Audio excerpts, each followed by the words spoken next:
đây gần ba thì đi để sang thế bụi na biến dọc phong trừ MC 1 number 6 by election na tuôn ma dòng rất là party à kan lâu el pui về các trin em rep cái này na kan thọ hậu chủ trang thì zo trin na tu cái là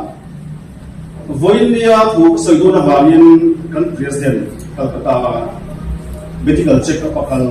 kasu phone na tối tế ta anh Sophia về trái cái gì cái gì anh ấy Sophia đàn tu tên pro tắc tắc tê min lâu kaya hay India ram politics yan thiếu thêm thầy lâu tắc tắc khi ôm lâu này politics sa tông siat này tam tắc cái bôi anh ngày tua ula India ram politics yan thiếu thêm mai lâu mà sẽ tuôn nuốt thêm tam tắc ôm này chung sinh ama để mai bắt hạt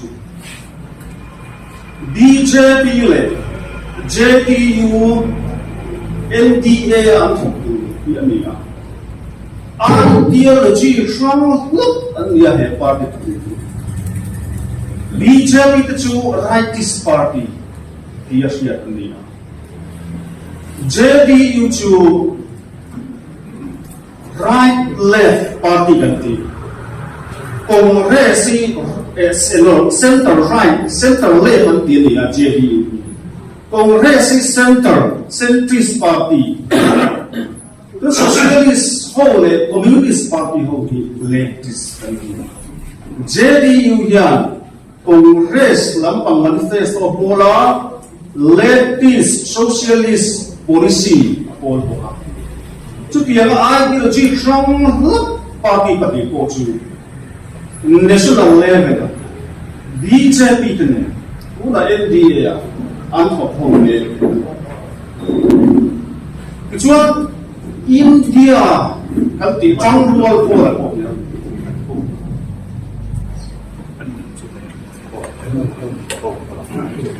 India kan ti chang rual ko la ko policy in ang lo tak party som ni them kan la thuộc home ne Dia cho tu na dia Mizoram ma tua chu sarkar kan nei ho chu Aizawl Municipal Corporation Lule Municipal Corporation Autonomous District Council Village Council Local Council tua chu sarkar kan ti chu ni na tu na em le te de la Cán thổ hộ thì tua chung sarkar tuta to wa number 6 of by election om tura cán thổ hộ thì ta chuan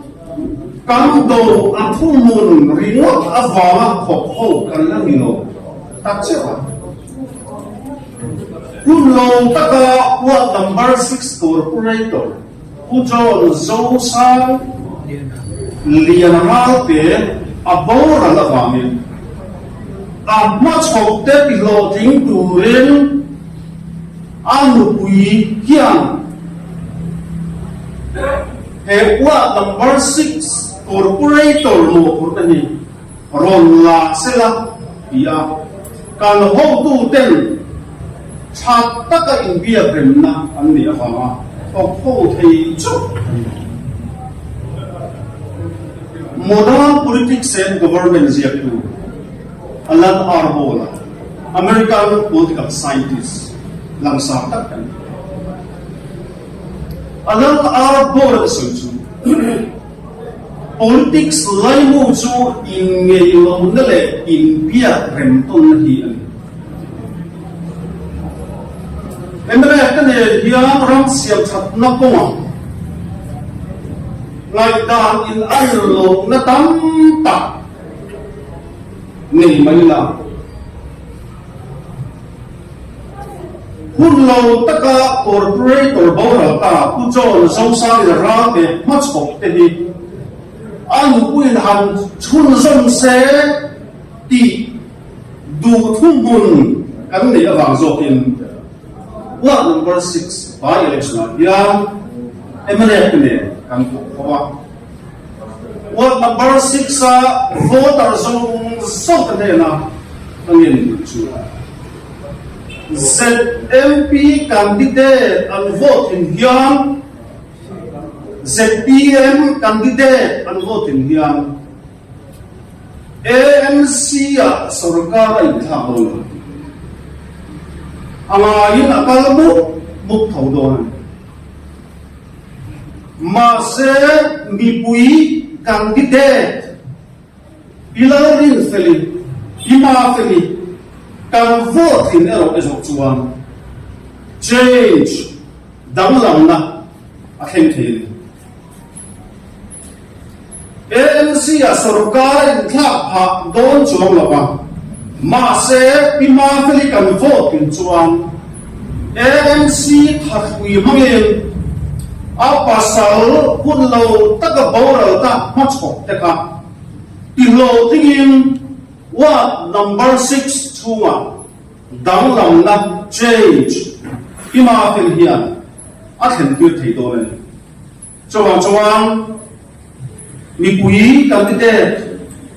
ilarin feli congress the MDF candidate hi what number 6 voter zong songina ngai tuana uluk taksena min lo vote sa turin kan nge chewani ka soile du chu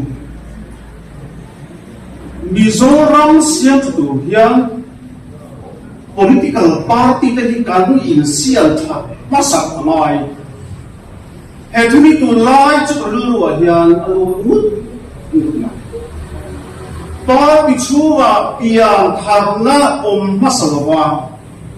ZPM ten sarkar na an pong la awangin Nipoitel sarkar tha kan nei chu si la rorel na dik le rorel na tha min pe thai tu tur sarkar tha kin tu chuan political party chu ma hian in siam tharna a khena ngai he tu ti poi mo kop na ram tang te ngai ko chuan Mizoram hian political party tapi di kan perfect line April sampai sebuah semui pangka Mizoram political party massacre din ania tadi hun laya Mizo Union suai tu tam takha khothang zirna kalpung kanti Western education system nuaya le kazir chuak te ania khothang zirna ina angai koi mo chu mi sarkar democratic government din te mi dikna le chanvo hum hal sak te mi titada zalen na pe ni khothang education kan pu ina aken del kundang tak liam tuin khadi hulaya mizo lang te khang in subuai buain tun hun lo theng in Mizoram politics sa thiltheng tam tak au ko chungin kan politician mo sa te kha rorel na declare tra pe thai tu sarkar thadin hi Mizo Union hun lai ta o antum ngar political party pakhaten kan politician basa te khan ma mi zo mi pun te ni ke an nei lo tin nasa takin chir the thi ma sala sarkar tha din tura kan politics kong zo hi to chin nei lo kong pui ani ya sarkar tha kan sarkar tha zo bezel thei tu hiang political party te ni kan in siam that ngai ta kan khuai tu masa te tu thanga an malam da ka lo ve em chin chu Mizoram le nam him to chia zelim maso ni min lo kal pui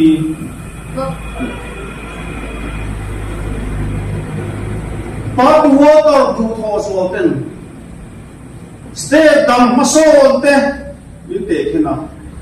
Tripura minte lama. Sikkim minte lama. Stay some masote lo hen to dan an lama. Mase. Kang stay ta kang aram leilu fa mit chi bralin an usia.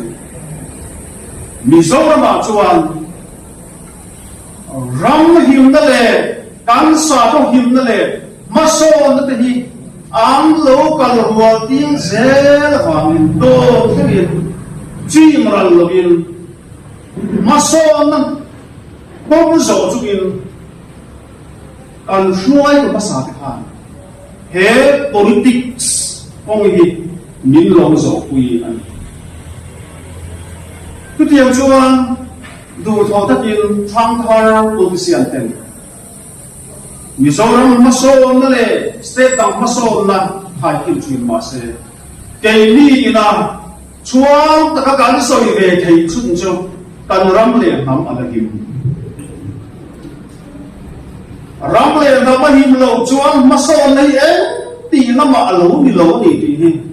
kan chen lo se ka tang ko hian kei ni hian zir tu chiang ta kan nei chú kan suy cái bát sa te, những lâu suy đàn chun dâm dễ thì cũng chuan lệ, khó về thăng dễ như là maso na lệ răng lệ nắm hiểm na, kalau ruan quý thầy dễ cũng chuan bởi vì kalau party thì kan in siam về mà ngay, political party na, tum bel chu, English with young, Ilman Brockton, political party and Sylvia. Political party and Sylvia Danacho. Political party should be a Musa in Hong Kong ten. Trangrual Ramale, Nam Tat Natura, do to moon, undated, anti law in Napoli, the law, Pilatum Napoli, political party and political scientists la ta khalo jela smi ku political party churi ane mo ate mo mi e mo sa in lo khom ten om zele le mu mal takap kan le mi pui sia kuin nge ya in tham na mga sarkar an siam tumna political party chu cho mi kia ta khil fia da chang ko chuan political party chu ramle nam da masatu all anitat an sarkar siam tura be na ko ya ramle nam ada masak thai tu chuan political party chu khan vote based politician ayin value based politician ang tam so na ngai tu na political party chen khatitam so ram ni pui kan de na min pe chu value based politician te ni lobin voter ten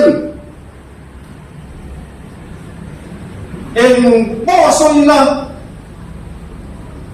ka ti lo tin le thei lo chua ka ti lo tin thei le chua lo tur po soi la min vote don phok chuan ti thi vote base position kan ta pa min tu na hian Mizoram sarkar in rel bol da ni kan zam kan le kamai a chung han lip se ta hay chuan he en chin sarkar hi a chi hi tu dia chuan voin dia hian cái ni congress po hian ram le dam siam thak na tur ta na kan công zo to chin nei do hi kan la zo zel do na wangin hovel thang zel milin mi pui ram le dam te him na ngai poi mo chung sia maso na kalpui thei tura kan in buat sai hi apoi mo perin kesian nakina kan thi puna kan chan chin te zia te na sem do emele voi thum mating zone voi roting zone ti aya mi pui an mai chu emele ni star ati chungin ramle nam tan su ro pui tak he te hi anu chia ti te hi Emani minu vui ni ami pui lo kal kho te chia to ni politician te hian no chia to hian he in ti sia ka chha hi I be zel te mu ti in Mizoram kan politician pui te kan som ani mi pui te po hian me la ma chuan sarkar chi taka kan el amayin sia ZPM advisor katsuan pami at wasana mi pui te pun thom ka selo anti an la to ni bu tui ka nia ko an sem ruwa thei lo awala ai zo mi pui pun thom ko an se thei to an be na sam na ri an se to tùy remote bộ xem ruộng thầy lầu sarkar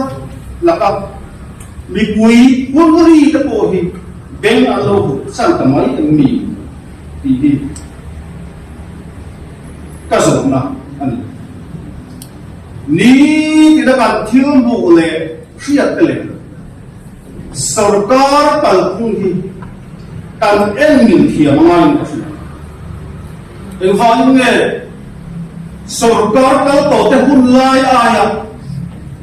power supply kan bu chia ti te kan zo ken zo mai en vang nge congress hun lai aya tui supply hi kan bu chia kan zo mai en vang nge congress hun lai aya Mizoram sum le pai bin kun hi alo chia ta he zong zo kan to na hi thutlu na siam thei tu mini sa ten an lai tha wa ni thia an lai sak lo wa ni thia an lai na an siat lo wa ni thia chu tiang har sat na su tiang thei tu chuan Congress party hian thei to chu azelang Congress ministry kan to tha Mizoram ina sarkar a hon to zinga sarkar haber ani mai pia ani mai remote lawa Congress ni Mizoram ro rel turam pathiani na gun ape rengam ber party kan ni hayat suan on ko $1 million kan pati so ya het ugi an so ni chu pastor pension ten ta year zone kan ni ron chu ui dai ni chu Congress party pathiani Mizoram ro rel tura khuôn tập bê rây ngắm berparti in miên tiền chứ cái mà cái soi na anh đi đâu tổ công song bằng chung hiền tổ công song bằng chung hiền cái ngày tụi lệ tao ông racing công song rồi na cần chăng em nghe tin công song rồi na chăng tụi ra ngày lai cùng na ăn khát đốt mày chọc tụi ra ngày vàng lại tất nhiên Saski yang dijen vai pe setel ne la election an mason lain an tato mai chutiang chutuna hian kan ZPM en chin sarkar tam khon me ina mason tuan sai to tam tak oma en chin sarkar chung chang ka soi mai Mithiam te, zoram mithiam te, tangin na kasiyam doon. Challenge kasiyam doon.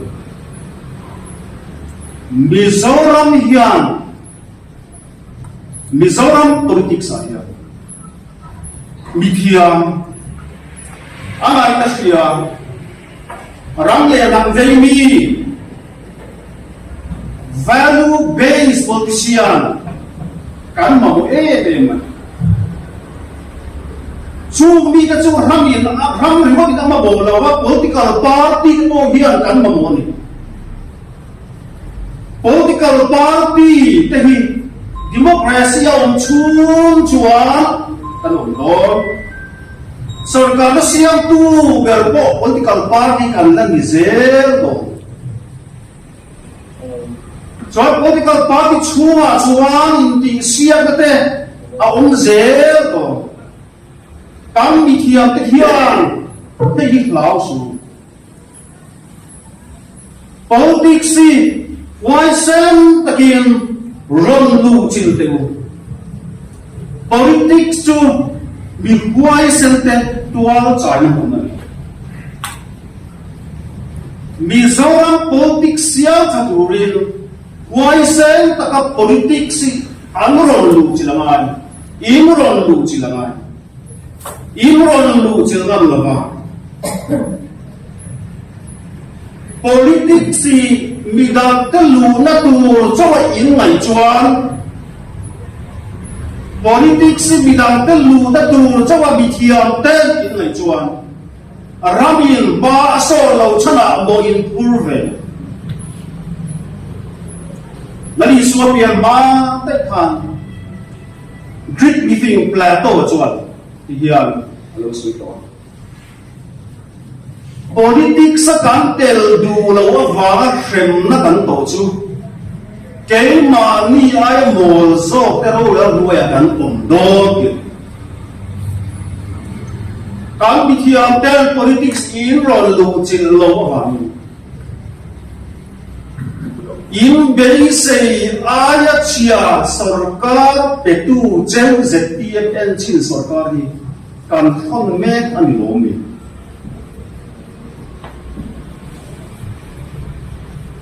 dania bunga en chua lal bel sazaran amiro kui sam khatetan royo kui ta chesara apa lal debu na zara Jerusalem temple atanga wine no and la chu mi tum chua wine tanna an manga Jerusalem temple atanga no kiang dim rala sum la pom chuan wine an in li chumre chu dia yi lim lai chuan Kubung in bama alo ziak zar sana mele tekel farsi chuta tekel ti chu om zia chu bukin I oma iking talo ina ZPM te por an sarkar ma khan research based kan don engkim kan zir chiang hecto ti mi pui ma press conference met na yin an puang ni kan thian pa ni nga puwa research tekel research based mangin teinia idling so talo he ZPM sarkar chu ako talon lol mai he te phung hi congress party da kan siam ni yelo re party da an siam ko ni amma ni te phung siam nge mangin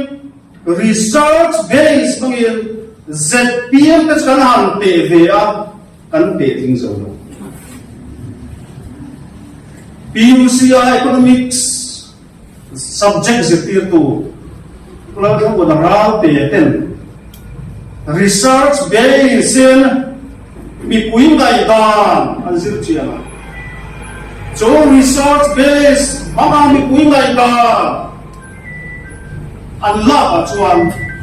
he khasari an sarkar chu yang ZPM sarkar elchin sarkar atlavong fung an sarkar rei pole an ma pui an yam don em man cho iturin social media ti a chuan mu thein a ton research based satama an zir chia tak chuan he ZPM elchin sarkar ni sarkar kan to sina mi den an nin ma ber sarkar tir chuan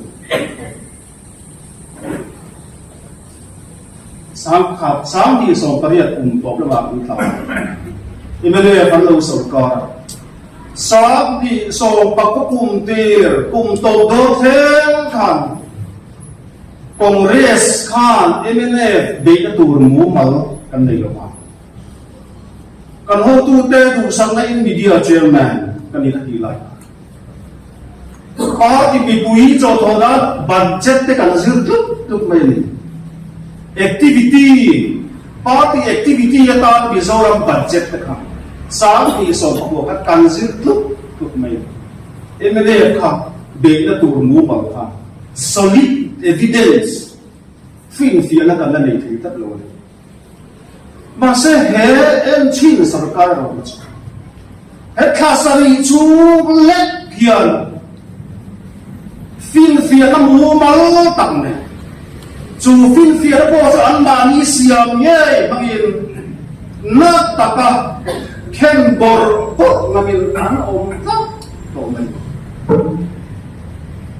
chu tiang din mo da ding chuan cùng số những chỗ áp bắt thằng đón đổ ré rồi ban chiang này giờ tiêu tu thế college lecture thế Facebook cần thiệt thế social media tối thế là rồi comment chẳng ZPM vô tu thì nó hậu cái bộ an beng khit me he zan kal sarkar siri taka mi puite bil suai me tu sarkar ni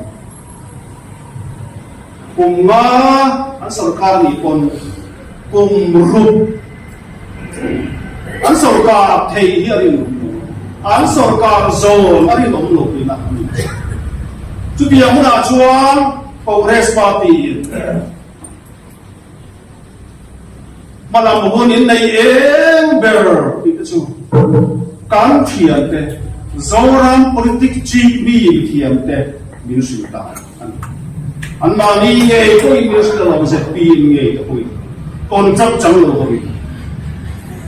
chu biao chu kan son me sarkar tun la ya la ni chu Puke sabdala, una kan home minister. Varpa hola, ZPM worker te ma atu soika. social media la em mai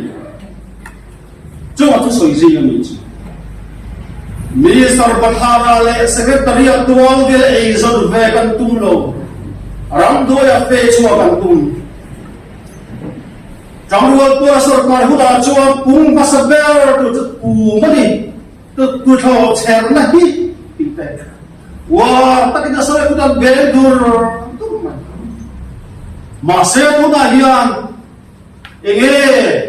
zawram ni kuiten kan bu me chei ZPM chin sarkar moya pung chak ber chu Minister Bathar le Secretary Tual Vela Azon Tum Ho ni An Pung Chak Rap Thak An Thiam Pen Contract An Buti An Hebe Lap Lo Tawa An Du Ve Zel Kam President Kal Chuak Ta Tual So Dan Soi Kha Mi Eat An Eat Ve Zel Chuang an party officer an zupum remote thuan contract an guthei lo ti an riat to bang minister Bathar le secretary tuan vela an in pel suo so ton chu dia chu tuna kan ku ne an tu de tu soi lo dan an hi in ZPM wo ka ni Minister Bathar le secretary tuan vela an pusu suponi tu una chuan ZPM en chin sarkara khalkal mai mi puin an lom chu tuna an sarkar kal phungle in khan ma an in zawna video clip an en khan ana yung ala ngai tu achianga anu ya sa social media honda chap berju tu an kal hum tur aga anlo duam sa aga an kal lo zia ti lanna video clip te tu diam chu tu na kan bu me Kuda so ZPM chin sarkar no ya pung chak le chu tu tho ni lo pung ma ni lo pung chak chu an pa kya bi koi mo chin ya an ngai sarkar ho sak na sa so tu ra apoi na dan pe ki a pung chak an soi se political party sarkar da lo siam to te po ina mi pui pai zara ba an ti thap du lo kha ZPM en chin sarkar hian an ti ya kan chian pa phi chuan ZPM hian an pa ya mi pui mo zo hi MCS de IS ring te kan tum mo ni o ti Achan to joint secretary to MCS te kunan lo secretary to MCS senior te IAS an teaching an teaching post te kha alonia consultant an ruata secretary ring an te ya OSD an ruata joint secretary ring an te ya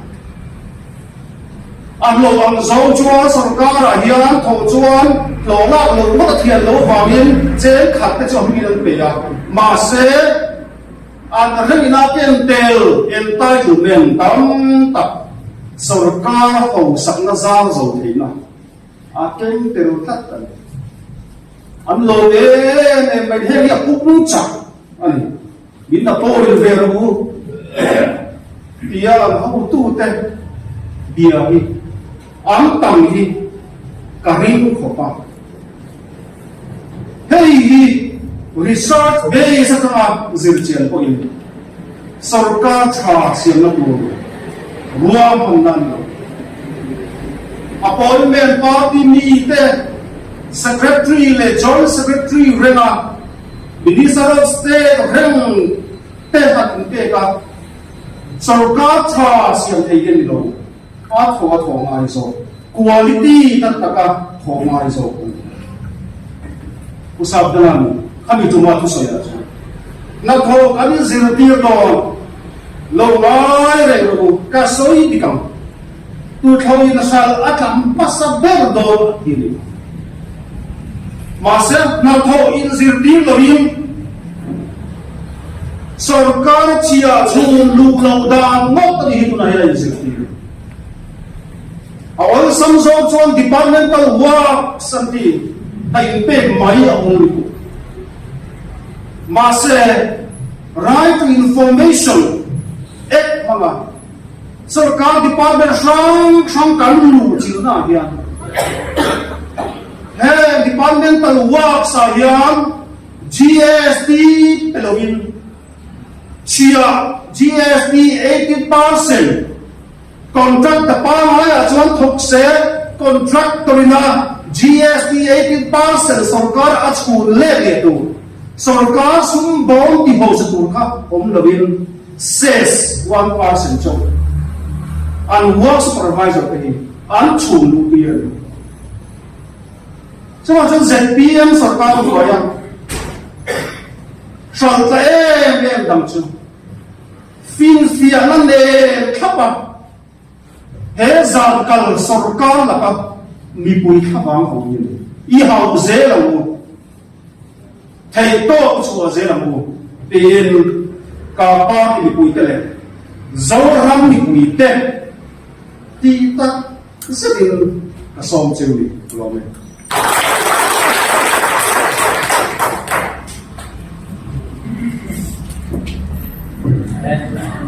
Ngày hôm về mình lao thế này tôi là liền xuống à giờ là sẽ truy cần lỗ bè